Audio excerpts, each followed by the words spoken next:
네, 오늘 이 시간에는 총 두 편에 나눠서 이 LNG 선박에 대해서 좀 살펴볼까 하는데요. 이번 편에서는 현재 시장에서 이 LNG 추진선을 선호하는 이유가 무엇인지, 하지만 그럼에도 불구하고 모든 선박들이 이 LNG 추진선을 사용하지 않는 이유에 대해서 한번 살펴보겠습니다. 그 전에 먼저 우리가 그 뉴스 기사를 보다 보면은 이 LNG 벙커링이라는 단어를 많이 보셨을 텐데, 이 LNG 벙커링이라는 거는 일반적으로 선박의 연료를 공급하는 걸 벙커링이라고 합니다.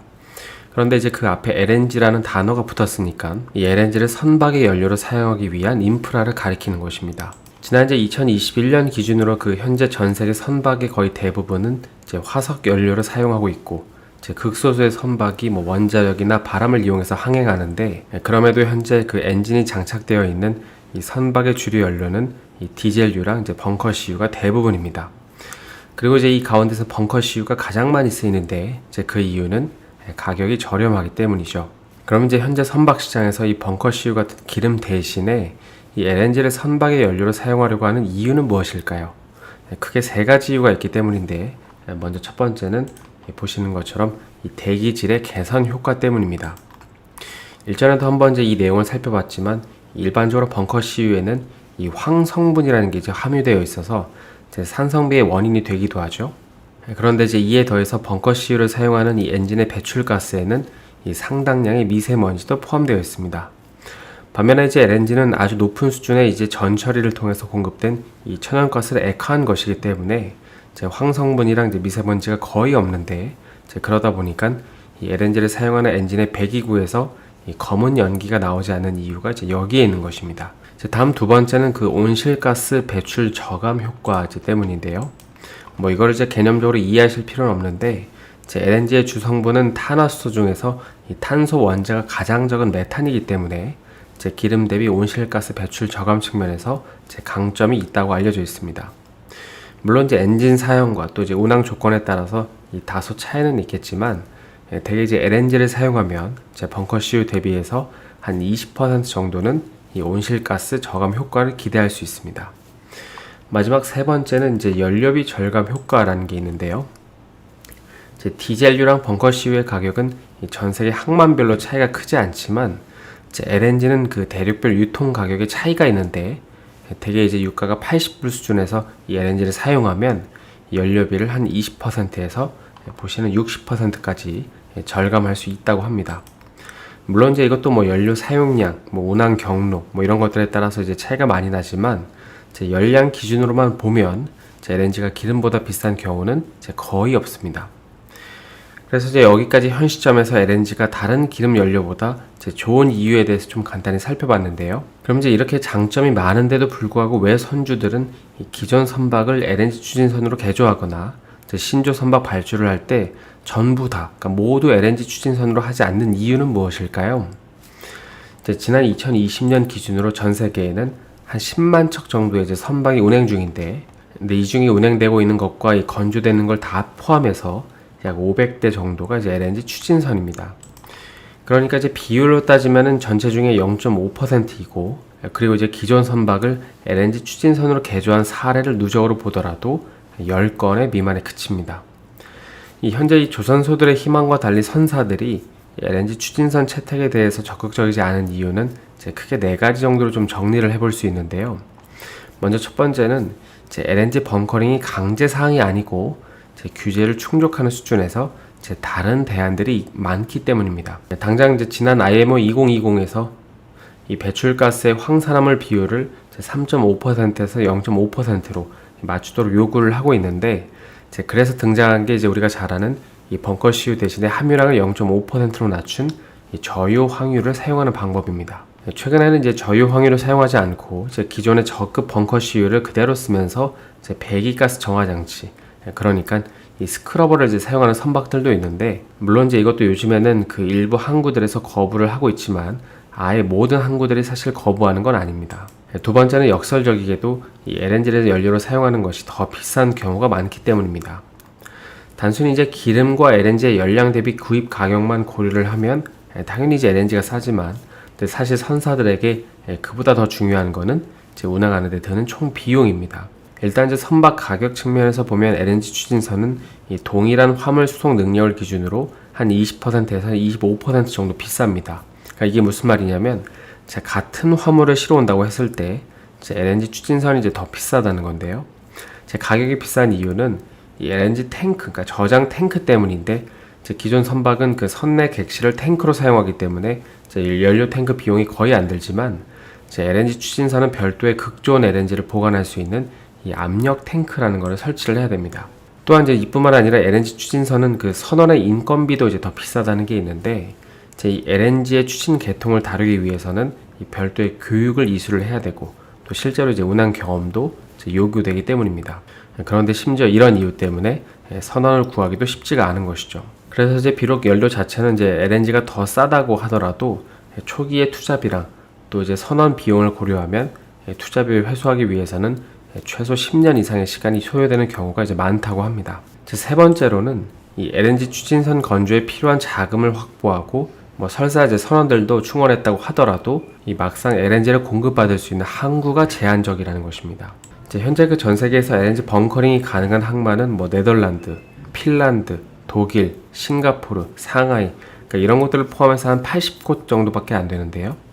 그리고 이제 국내는 아직 벙커링 선을 포함해서 LNG 공급 서비스도 이제 제대로 이루어지지 않고 있습니다. 물론 이제 LNG 벙커링 선이 없는 경우에는 이런 이제 LNG 탱크 로리를 통해서 공급받는 방법도 있지만 이제 LNG 탱크 로리보다 이 LNG 추진선의 연료 탱크가 더 커서 로리가 이제 두세 번 채워져야 되는 어려움이 있기 때문에 이렇게 되면 LNG를 받기 위해서 항구에 계속 대기를 해야 되는 만큼 그 시간 동안 화물 수송을 못하는 기회비용도 생기게 됩니다. 다음 네 번째로는 역설적이게도 이 LNG를 사용할 경우에 기대할 수 있는 이 환경 개선 효과가 제한적이거나 다른 대안들이 더 효과적이라는 사실입니다. 대표적으로 현재 저유 황유가 엔진에 트러블을 일으킨다거나 스크러버가 항내 사용 금지된다는 이런 우려도 있지만 사실 이는 명확하게 확인되지 않았거나 약간 과장된 측면도 없지 않아 있습니다.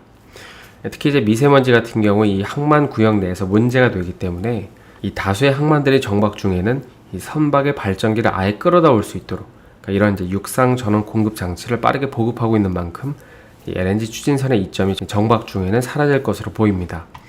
그러다 보니까 현재 시장에서 나오는 얘기 중에 하나는 이 당분간 저유 황유나 디젤유를 쓰다가 2025년 이후부터는 온실가스를 전혀 배출하지 않는 수소 계열 연료, 그러니까 암모니아나 이런 연료 전지로 넘어가야 한다는 선사들도 이런 이유 때문에 많이 등장을 하고 있는 것이죠. 따라서 지금 운항하는 선박이 오래됐고 또 지정된 항로를 고정적으로 운항하는 이 대형 선박 같은 경우에는 이 LNG 벙커링을 적극적으로 채택해서 이익을 볼 수 있겠지만 현 시점에서는 일부의 기대와 달리 이 LNG 추진선 그리고 LNG 벙커링이 향후 모든 신조를 대체할 가능성은 낮다는 게 중론입니다. 그럼 이런 상황에서 LNG 벙커링을 확산시키고 관련된 수주를 늘리기 위해서 국내 조선업계는 어떤 노력을 해야 될까요? 다음 시간에는 이 점에 대해서 살펴보겠습니다. 네, 지난 시간에는 그 LNG 벙커링이 생각만큼 선주들의 선택을 받지 못하는 이유를 크게 네 가지로 나눠서 살펴봤는데 간단히 정리를 해보면 첫 번째로 LNG 벙커링 이외의 규제를 충족하는 대안이 있고 두 번째는 LNG를 연료로 사용하는 것이 더 비싼 경우가 많았기 때문이었습니다. 그리고 세 번째는 이 LNG를 공급받을 수 있는 항구가 여전히 제한적이라는 점이랑 마지막 네 번째는 이 LNG 벙커링으로 인한 친환경 효과가 제한적이라는 점이었습니다. 오늘의 내용은 연장선으로 조금 더 어려운 내용일 수도 있는데 그래도 우리가 매번 LNG 선박을 얼마에 수주했다 이런 내용들만 가지고 투자를 할 수는 없기 때문에 눈으로라도 한번 익혀놓으시면 도움이 되지 않을까 싶습니다. 지난 2020년 11월에 LNG와 관련해서 중요한 두 가지 일이 있었는데요. 바로 IMO의 MEPC 75차 회의에서 새로운 규제 도입이 결정이 된 것입니다. 여기서 결정된 내용은 이런 건데요. 이 신조선에 대한 에너지 효율 설계 지표를 통해서 선박의 연료 효율성을 개선시켜 왔듯이 운항 중인 기존 선박에 대해서도 유사한 규제를 2023년부터 도입하기로 결정을 한 것입니다.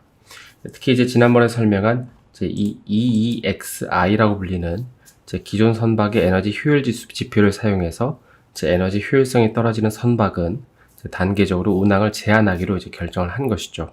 그래서 이 발표 이후에 전문가들은 2007년도에서 2011년도에 건조된 다수의 선박들이 EEXI 규제로 인해서 2025년 이후에 정상적인 운항이 어려워질 거라고 예상을 했고 이 규제로 인해서 앞으로 LNG 추진선 발주가 늘어날 거라는 기대감을 갖고 있었습니다. 그럼 이제 실제로 이 발표 이후에 선사들은 이 LNG 추진선 발주량을 늘리고 있을까요?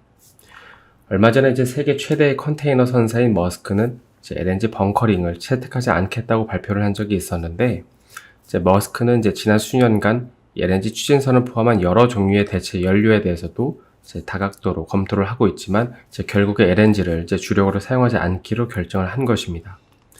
사실 이제 그동안 컨테이너 대형화를 통해서 그 해운 시장에 큰 영향을 미쳤던 머스크였기 때문에 이제 이번 결정을 좀 시사하는 바가 컸었는데요. 그럼 이제 왜 머스크는 이 LNG 추진 연료를 주력으로 사용하지 않고 건너뛰기로 한 걸까요? 이제 가장 큰 이유는 이제 장기적으로 이 해운 산업의 탈탄소화를 위해서는 이제 대규모의 투자가 필요한데, 이 LNG 온실가스 저감 효과는 그다지 크지 않기 때문에 이제 곧바로 순배출 재료 연료 단계로 넘어갔겠다는 것입니다.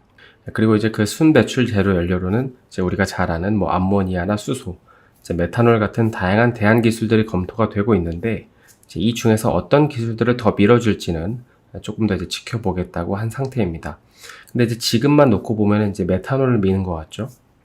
그런데 사실 이거는 머스크의 생각이고, 이제 이와 대조적으로 4위 업체인 CGM이나 이제 5위 업체인 로이트는 적극적으로 이제 LNG를 이제 사용을 하고 있는데요. 물론 이제 업계 1인 MSC도 이제 바이오 연료에 중점을 두면서 이제 LNG 벙커링도 테스트를 하고 있고, 3위 업체인 이제 코스코도 이제 LNG 추진 VLCC를 발주를 한 상태입니다. 그래서 이제 여기까지 정리를 해보면, 현재 이제 머스크처럼 이제 LNG 추진선과 벙커링 단계를 생략하고 이제 바로 순배출 제로 체계로 가자는 의견도 있지만, 이제 한편으로는 이제 현 시점에서 순배출 재료 연료와 관련된 이 신조선 수요가 현실화되기까지는 이제 상당한 시일, 그러니까 대략적으로 10년 정도가 소요되기 때문에 당분간은 이 LNG 추진선을 사용하자는 의견이 있다고 보시면 될 것 같습니다. 설령 이제 시장이 예상하는 것보다 빠르게 순배출 재료 연료가 개발이 된다고 하더라도 이제 이게 보급되고 또 사용되는 건 또 다른 문제죠.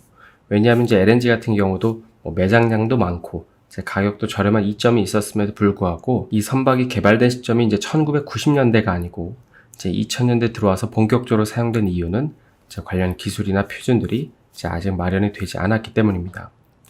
그리고 이제 관련 장비들도 개발이 더 필요했는데, 이제 이런 점들을 보면 이제 순배출 재료 연료도 이제 갈 길이 멀었다고 보는 게 맞겠죠.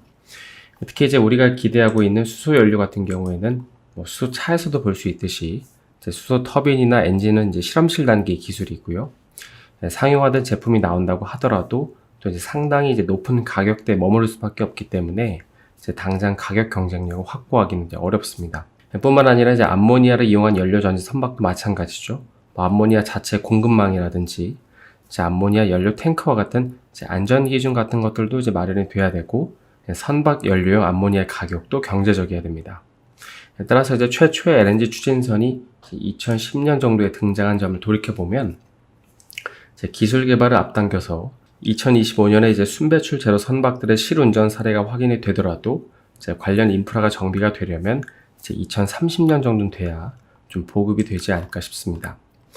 그래서 이제 최근 이런 이유들 때문에 나오는 얘기 중에 하나는 그 LBG라는 이제 개념이 좀 거론이 되고 있는데요. 이걸 이제 개념적으로 이해하실 필요는 없는데, 이제 LBG라는 건 쉽게 말해서 폐기물이나 바이오매스를 이용해서 이제 메탄가스를 만들어서 이걸로 이제 LNG 추진선을 운행하는 건데, 실제로 이제 몇 년 전부터 LBG는 이제 유럽에서 연료로 판매가 되기 시작했고, 이제 아직까지 이제 가격이 조금 비싸긴 하지만 이제 굳이 수소나 이제 암모니아를 쓰지 않더라도 이제 2030년까지는 대량으로 공급될 수 있다는 게 현재까지 이제 견해입니다.